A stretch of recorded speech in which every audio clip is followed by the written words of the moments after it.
Right now, a three-person startup operating out of a garage or living room has the exact same technological computing power at their fingertips as a Fortune 500 company did, like just 5 years ago. It's actually staggering when you really think about it. Right. I mean, think about that for a second. Yeah. The leverage available to you today is totally unprecedented. But here's the paradox that everyone is experiencing, but nobody really wants to admit. It's a big one. Yeah. 90% of these new highly leveraged startups are going to fail this year. Yep. And they aren't going to fail because they lacked technology. They are going to fail because they are treating artificial intelligence like a magic wand, Yeah. instead of what it really is. Which is an amplifier. Exactly, an Yeah. amplifier. If you feed an amplifier brilliant direction, you get beautiful music. But if you feed it dysfunction, You just get deafening noise. It just scales the chaos. it is, without a doubt, the defining trap of our current technological era. We are living through this period of absolute tool saturation. Total saturation. You open your laptop and you have like an AI writing assistant, a predictive analytics engine, an automated scheduling bot. A generative design platform, right? It's endless. It is. And the promise is this frictionless, futuristic enterprise. But the reality, however, is that you end up feeling less like a visionary entrepreneur and more like, I don't know, a frantic middle manager for a dozen algorithms that refuse to communicate with one another. Which is exactly why we are dedicating this deep dive to tearing apart this fascinating stack of sources we've collected. Yeah, this is a really crucial topic. So we are looking at a comprehensive 4-part webinar series. It details a system called Architecting the AI-Driven Startup with TLS Blue Foundation. That's a mouthful, but it's brilliant. It is. And our mission today is to extract the ultimate ground-level playbook for leveraging AI in your business. Right, because we are completely skipping the usual top 10 AI tools you must buy listicle nonsense. Oh, please. Yes, no more lists of tools. Instead, we are looking at how to build an entrepreneurial operating system. Which is so much more valuable. Totally. The core premise here is profound. AI democratizes capabilities, but it does not replace entrepreneurial thinking. Right. It amplifies intelligence, but human wisdom still has to create the direction. I love that. So let's unpack this because the shift in perspective required here is massive. It really is. The source material fundamentally reframes artificial intelligence from being a task completer to being a structural component of your business physics. Your business physics, that's a great way to put it. Yeah. We have to look at the duality of what the webinars call the AI leverage versus the AI mirage. Okay, let's start with the leverage because the capabilities really are staggering when you apply them correctly. The sources break down 5 specific areas where AI compresses time and multiplies a small team's force. Right. And the first one is strategic intelligence. And this isn't just, asking a chatbot to write a marketing email. No, not at all. This is about opportunity discovery. A tiny team can ingest a decade of market data, run complex business simulations, and perform competitive analysis in, like, an afternoon. It's wild. You can ask an AI to scrape 10,000 reviews of your competitors' products, identify the underlying emotional frustrations of those customers, and map out a completely uncontested market space. A blue ocean opportunity. Exactly. And that speed of intelligence gathering that used to require a dedicated department of data scientists. Millions of dollars in payroll. Absolutely. Then the second area is product and service development. This represents a complete collapse of the traditional design cycle. We are moving from months of prototyping to days. Or even hours, right?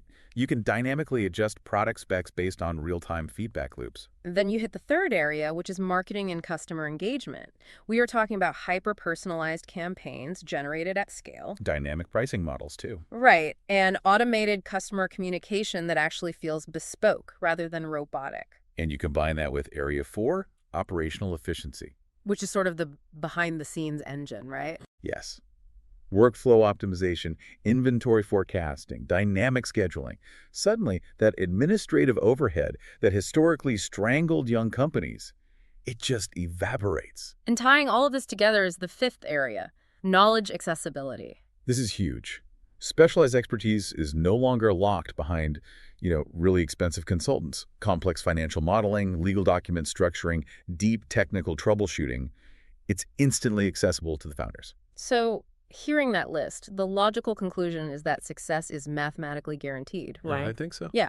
You have perfect strategic intelligence, instant product development, infinite marketing scale, flawless operations, absolute knowledge. But you mentioned the AI mirage earlier. If all of this leverage is sitting right there for the taking, why is the integration of these tools actually tearing companies apart from the inside? Because the instinct of almost every entrepreneur is to adopt AI tactically rather than systemically. Okay, break that down. Well, they see a bleeding wound in their business and they slap an AI Band-Aid on it. The source material maps out the specific failure patterns that emerge from this exact behavior. And they are brutal to examine because they are just so common. The first is tool overload. I see this constantly.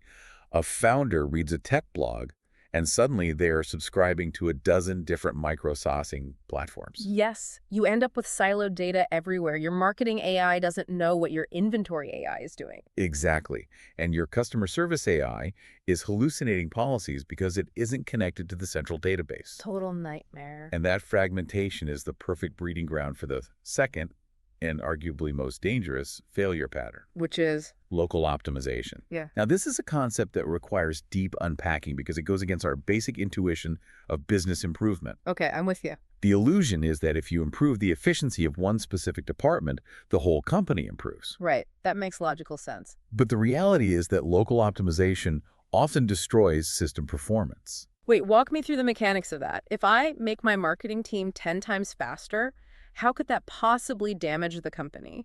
Okay, let's build a real-world scenario to test this because it's so important. Sure.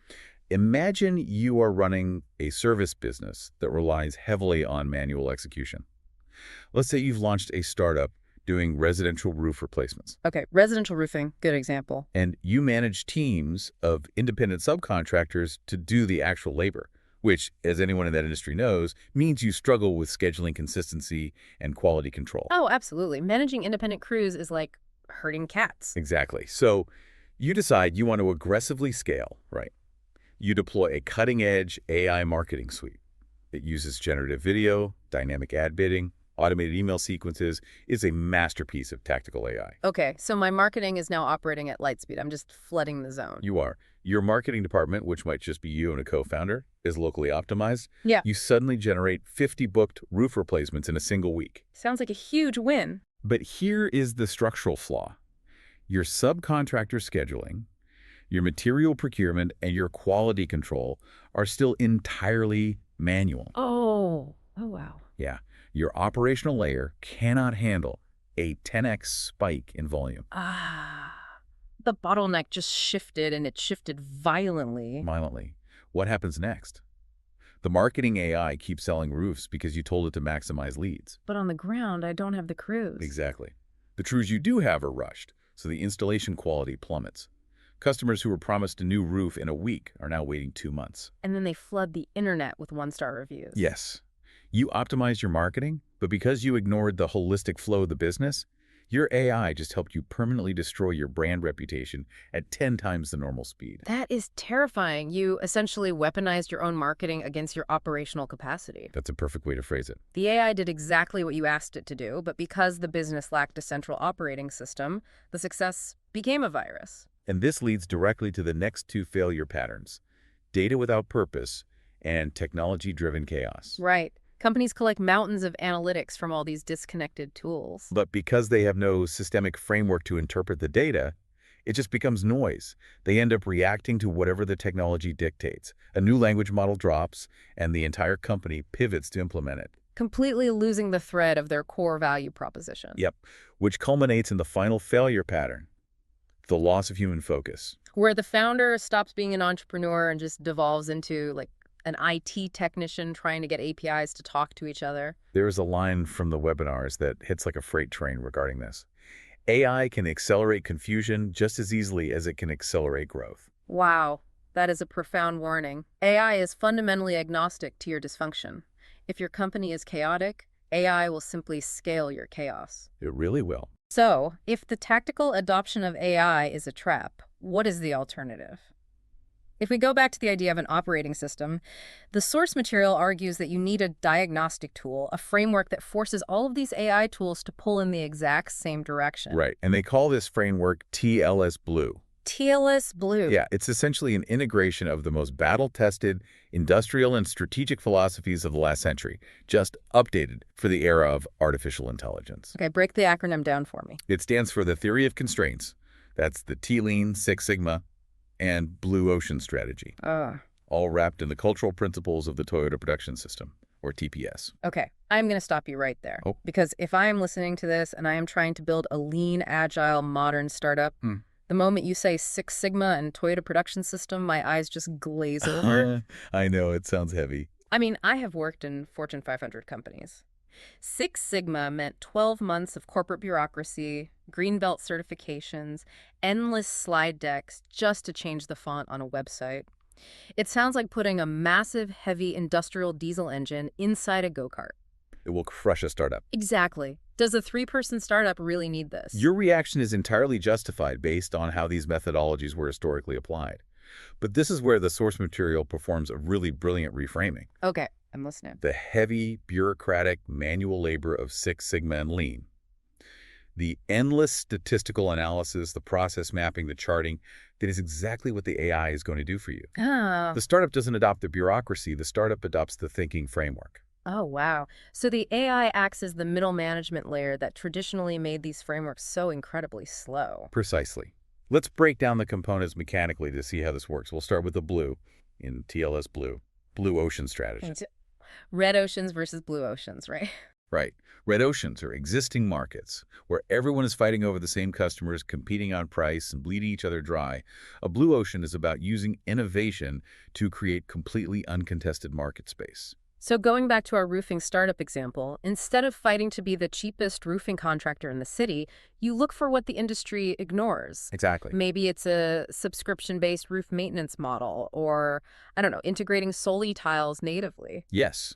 You ask what factors that the industry competes on should be eliminated, what should be created that the industry has never offered. And how does AI help with that?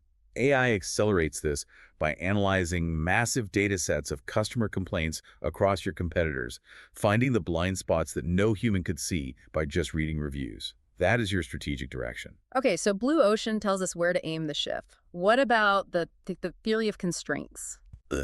TOC. The theory of constraints provides absolute, ruthless focus.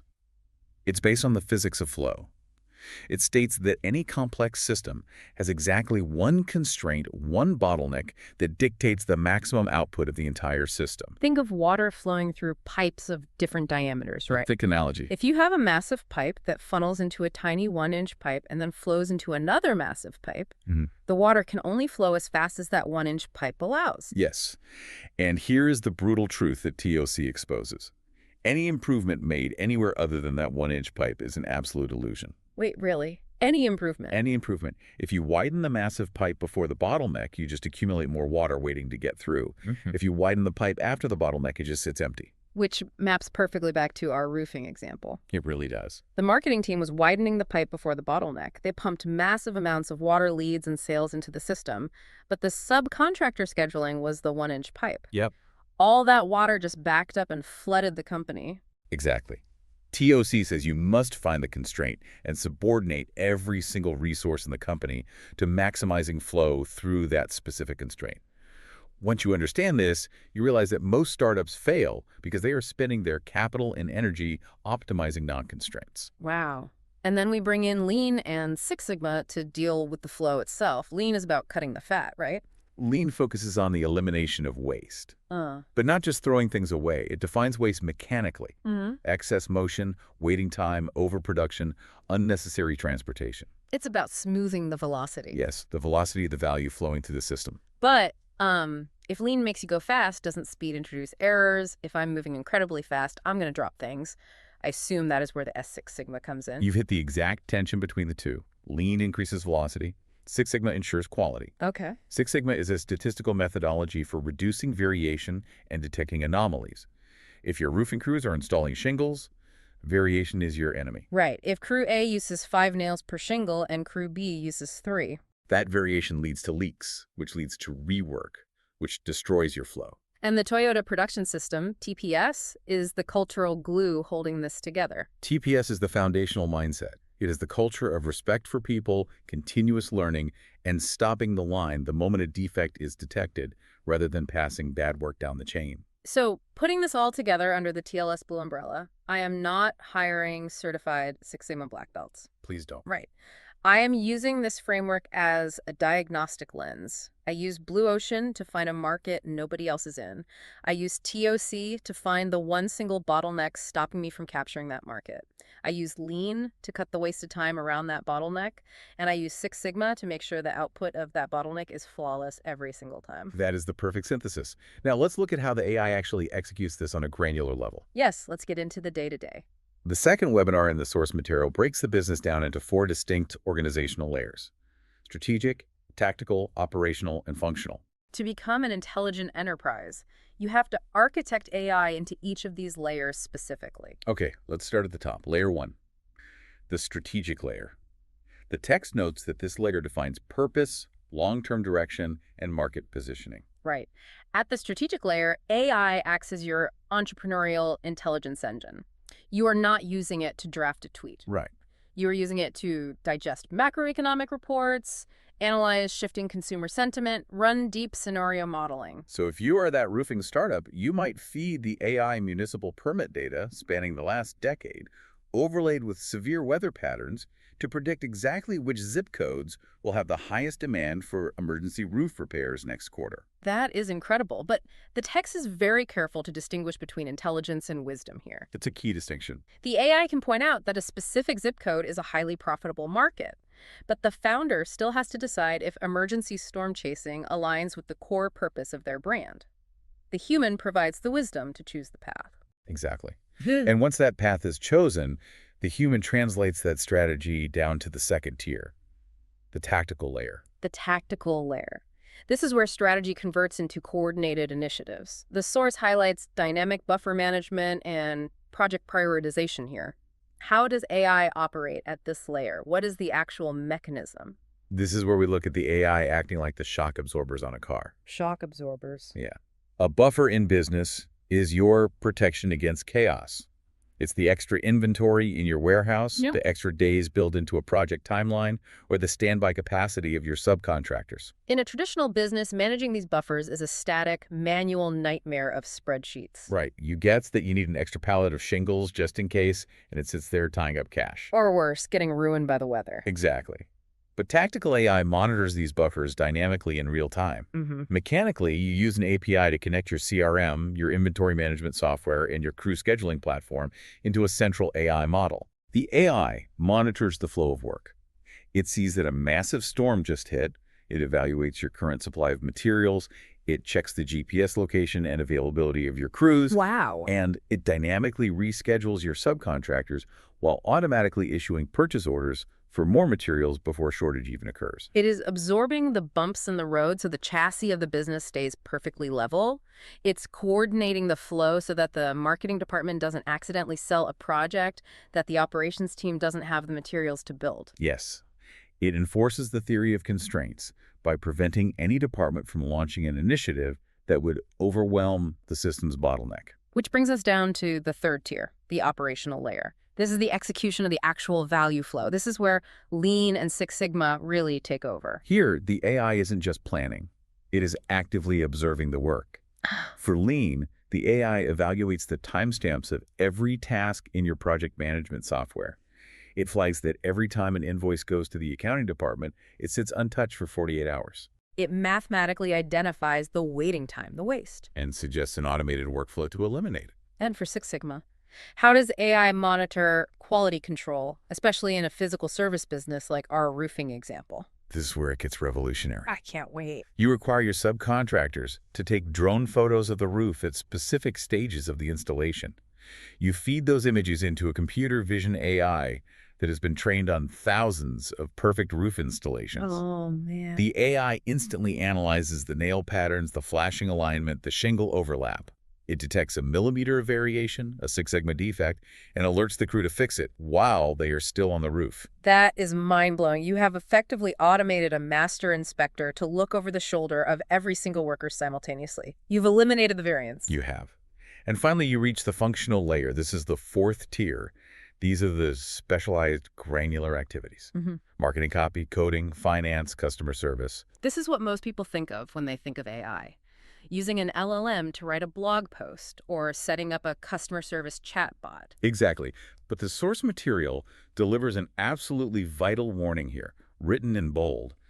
Do not automate dysfunction. This might be the most important concept in the entire stack. If your system is broken at the strategic, tactical, or operational layers, using AI at the functional layer is basically just strapping a rocket to a car pointing toward a cliff. It really is.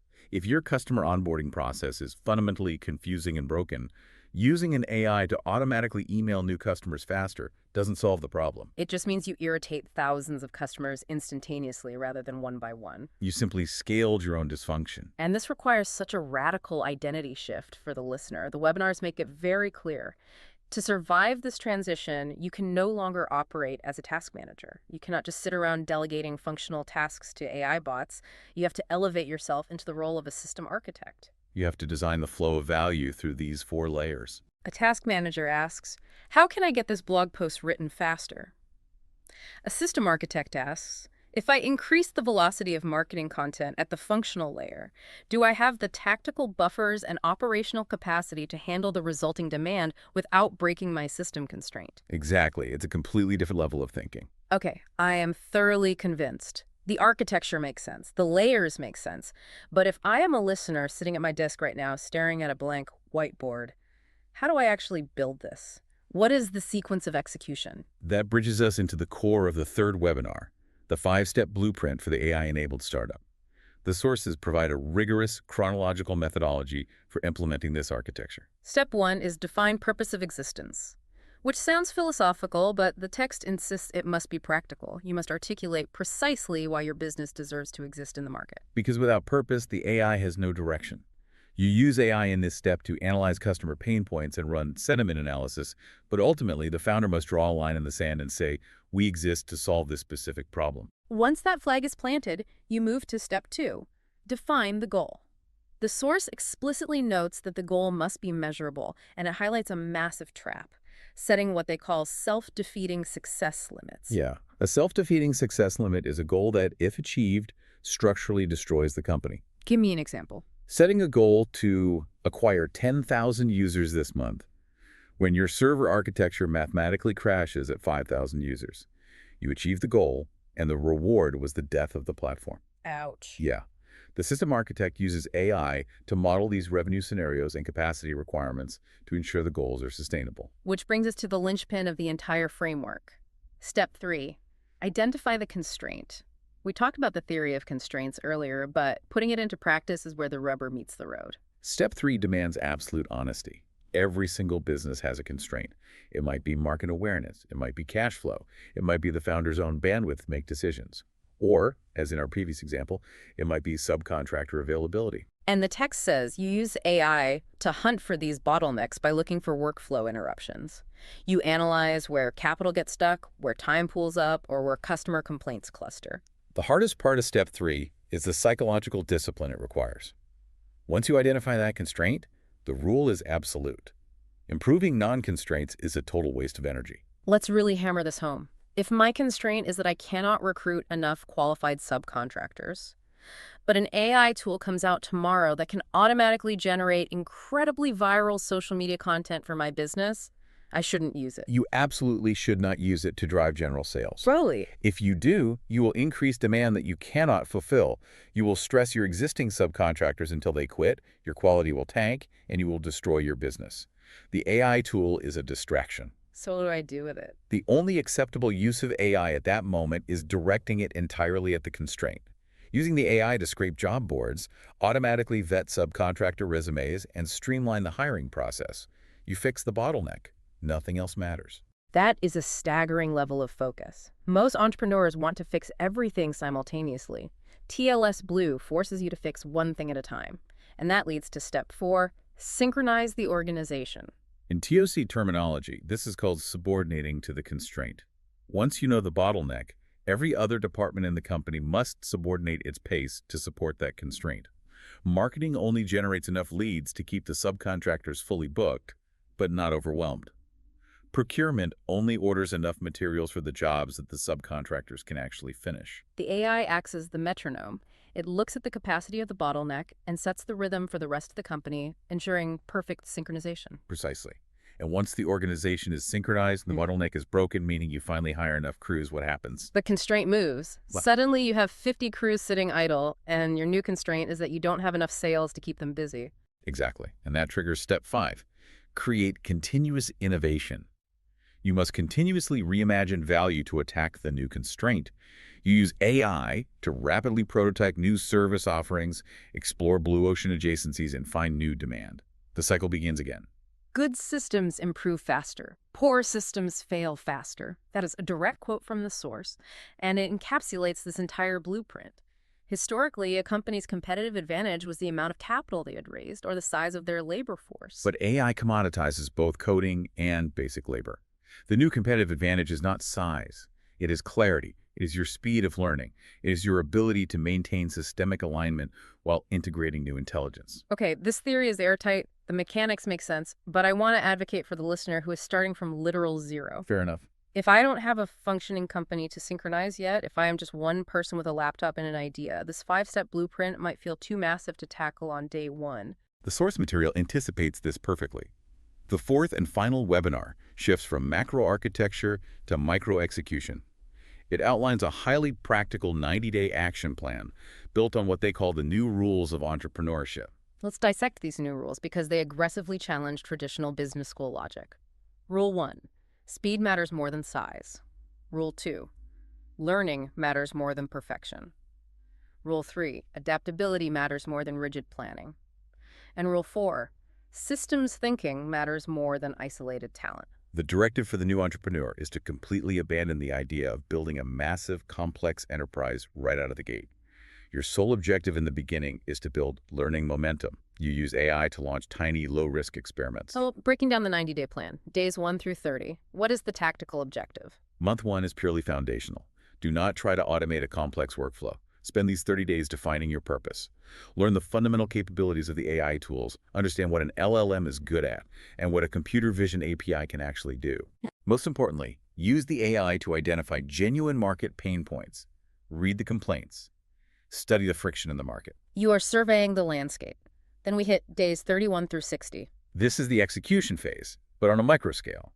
You launch tiny experiments aimed at those pain points. A landing page, a simple digital tool, a microservice. Keeping it small. Exactly. The goal is not revenue. The goal is data. You want real-world feedback. And crucially, this is where you start mapping the flow to find your very first constraints. What is the single biggest hurdle preventing this tiny experiment from gaining traction? You start flexing that TLS blue diagnostic muscle early, you isolate the bottleneck, and then days 61 through 90. Month 3 is about refinement and intelligent scaling. You iterate based on the feedback. You eliminate the waste, the lean component from your early processes. You begin to scale, but you only scale the functions that support your constraint. And most importantly, you formalize POG. POGI. We have to unpack this because it sounds ridiculous, but it is the beating heart of the theory of constraints. It really is. POGI stands for the process of ongoing improvement. It is the formal acknowledgement that system architecture is never finished. It is an infinite loop. Right. You identify the constraint. You exploit it to its maximum potential. You subordinate everything else in the business to it. You elevate the constraint by adding resources. And once it breaks, you do not rest. You immediately go back to step 1 to find the new constraint. It turns business building from a static, terrifying gamble into a continuous scientific method. You are just running a perpetual series of experiments. And what I found so incredibly compelling about this final section of the text was the underlying psychology of it. Yeah, it's very powerful. The authors deliberately wove what they call identity-based messaging throughout this 90-day plan. It is a critical inclusion. If you look at the broader cultural narrative surrounding artificial intelligence right now, it is dominated by fear. Fear of job replacement, fear of economic obsolescence, fear of losing our utility. Yes. The narrative is constantly, AI is going to take your job, AI is going to destroy your industry. But the source material radically pivots away from that.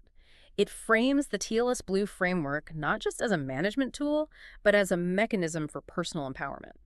The explicit goal of the text is to force an identity shift in the reader. It commands you.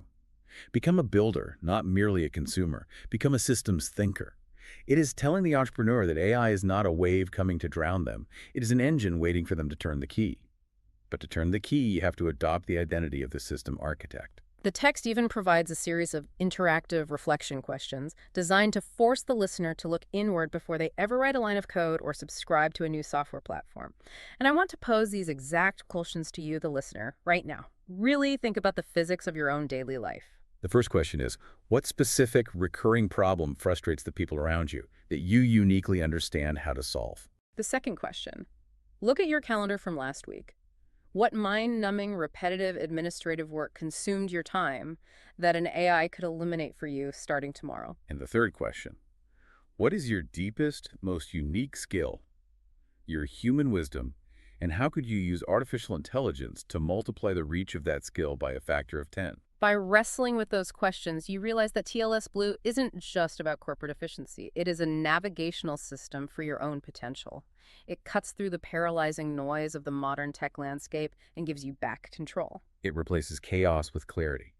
When you integrate blue ocean positioning, TOC constraints, lean efficiency, and Six Sigma quality, you aren't just surviving the AI revolution, you are architecting it. Which brings us to the culmination of this deep dive. We started by visualizing that chaotic desk, the 50 open browser tabs, the disconnected tools, the overwhelming feeling that you are serving the technology rather than the technology serving you. Yeah, the AI mirage.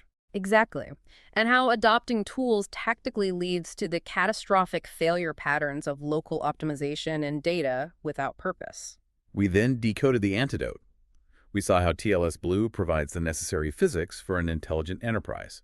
We explored how AI operates across the strategic layer to find new markets, the tactical layer to manage dynamic buffers, the operation layer to enforce Six Sigma quality, and the functional layer to execute tasks. We mapped out the 5-step blueprint, defining purpose, avoiding self-defeating goals, isolating the single constraint, synchronizing the organization, and driving continuous innovation. And we broke down the 90-day plan to build learning momentum and establish a true process of ongoing improvement. But above all the frameworks, above all the mechanics and the methodologies, there is one absolute truth you must carry forward. AI amplifies intelligence. Human wisdom creates direction. Technology is a vector. It has magnitude, but you must provide the angle. The startups that define the next decade will not be the ones that haphazardly accumulated the most AI subscriptions. They will be the ones that possess the clarity, the discipline, and the systemic focus to direct that incredible leverage toward a meaningful purpose. Okay, which leaves us with one final provocative thought from the source material. It is a question that, frankly, changes in magnitude once you realize that the mechanical friction of building a business has largely been solved by AI. Now that you know AI can handle the heavy lifting, the rapid prototyping, the complex data analysis, and the operational flow, what business would you attempt if the fear of failure completely disappeared? If the execution is guaranteed by the system, the only limitation left is the ambition of the architect. What is the purpose you are uniquely suited to direct this technology toward? It is time to close out of those 50 disconnected tabs. Step out of the exhausting role of the reactive task manager and step fully into your new identity. It is time to become the system architect. Thank you for joining us on this deep dive.